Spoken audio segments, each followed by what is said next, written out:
نہ رہی پھر وہ عزتیں نہ رہی. عزتیں تو اللہ نے عطا کی تھی مصطفیٰ کے صدقے سے.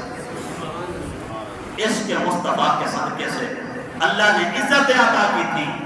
اور اگر آپ کو میری بات کے اوپر اب بھی تسلی نہ ہو تو حال کی طرف چلے جائیں. غازی ممتاز حسین قادری نے حضور کی عزت کے لیے ایک گستاخ رسول کو مارا. اس پولیس والے کو کوئی نہیں جانتا تھا, کسے پتا تھا کہ کون ہے کہ کون نہیں. لیکن جب عشق مصطفیٰ کی شمع دل میں روشن ہوئی اور مصطفیٰ جان رحمت کی عزت کے لیے کام کیا تو اب کوئی ایسا بندہ نہیں ہے کہ جس کو غازی ممتاز حسین قادری رحمۃ اللہ علیہ کی خبر نہ ہو. جہاں بھی عاشق رسول کا نام آتا ہے تو ممتاز قادری کو بھی یاد کیا جاتا ہے. اور ایک مولوی ہو, عام سے ایک چھوٹی سی مسجد کا مولوی ہو جس کا اپنا گھر بھی نہ ہو, نہ کوئی اپنے پاس اتنی مال و دولت ہو. آج تو بڑے بڑے رتبے رکھنے والے کو کوئی نہیں پہچانتا, لیکن عام سا ایک مولوی ہو, کوئی مالدار بھی نہ ہو, چھوٹی سی مسجد کا ایک خطیب ہو, لیکن جب عشق مصطفیٰ کی بات کرے تو آج بھی دنیا اسے امیر المجاہدین خادم حسین رضوی کے نام سے جانتی ہے. یہ وہ عزت ہے جو اللہ عشق مصطفیٰ کے صدقے بندے کو عطا فرماتا ہے. فرمایا, اقبال نے کہا کہ حقیقت یہ ہے کہ جب سے مسلمانوں کے دلوں سے عشق رسول نکل گیا ذلت مقدر بن گئی.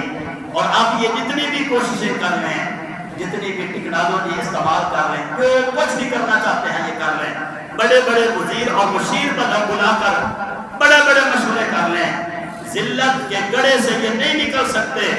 نکلنے کے لیے صرف ایک ہی صورت ہے, وہ ہے عشق مصطفیٰ. وہ حضور کی محبت ہے, وہ حضور کی اطاعت ہے, وہ حضور کی فرما برداری ہے, وہ حضور کا لایا ہوا دین اسلام ہے, وہ حضور کی طرف آئی ہوئی کتاب ہدایت قرآن ہے.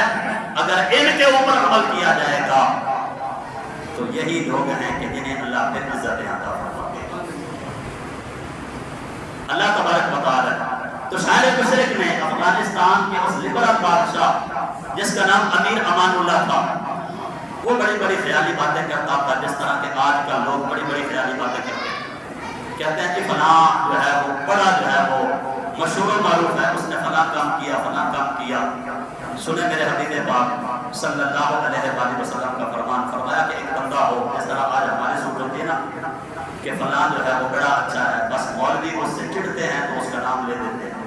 مولویوں کو کوئی پوچھتا نہیں ہے, تو اس لیے یہ چاہتے ہیں کہ جو بھی مشہور بندہ ہو اس کے اوپر بات کر دی جائے. یہ وہ سوچ ہے. رحمت عالم صلی اللہ علیہ وآلہ وسلم نے ارشاد فرمایا کہ کوئی بندہ ہو اور اس کی ساری زندگی اللہ کی فرما برداری میں گزری ہو, اور فرمایا کہ صورتحال یہ ہو کہ کعبہ اور مقام ابراہیم کے درمیان وہ نمازیں پڑھتا ہو اور وہیں اس کی موت ہو جائے. خوش نصیبی کی بات تو ہے کہ سامنے آنکھوں کے کعبہ ہو اور پیچھے مقام ابراہیم ہو اور بندہ بیچ میں ہو اور اللہ کی بارگاہ میں سجدہ کر رہا ہو اور وہیں اس کی موت ہو جائے. یہ خوش نصیبی تو ہے. لیکن سنیں, پوری حدیث سنیں. فرمایا کہ اللہ کی عبادت کرتا ہو, رب کی فرما برداری کرتا ہو, سامنے اس کے کعبہ ہو, پیچھے مقام ابراہیم ہو, بیچ میں وہ کھڑا ہو, نماز پڑھ رہا ہو اور اس کی موت ہو جائے, لیکن اگر اس کے دل میں میری اہل بیت کی محبت نہ ہو, حضور فرماتے ہیں کہ جنت تو دور کی بات ہے, جنت کی اس کو خوشبو بھی نہیں آئے گی. جنت تو دور کی بات ہے, جنت کی اس کو خوشبو بھی نہیں آئے گی.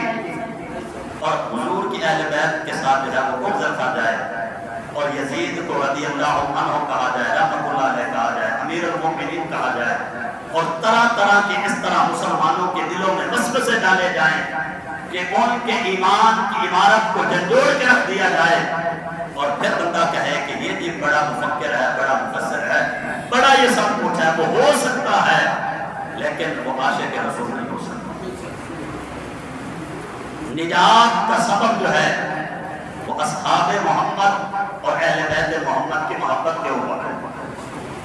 کوئی جتنا بھی بڑا عالم ہو, مفسر ہو, مبلغ ہو, کوئی بھی ہو, لیکن جب تک حضور کی اہل بیت کی محبت سینے میں نہیں ہوگی, حضور کے اصحاب کی محبت سینوں میں نہیں ہوگی, اور حضور کی محبت جب تک بندے کے سینے میں نہیں ہوگی, دنیا کی نظروں میں تو وہ عزت والا ہے, لیکن رب کی نظر میں اس کی کوئی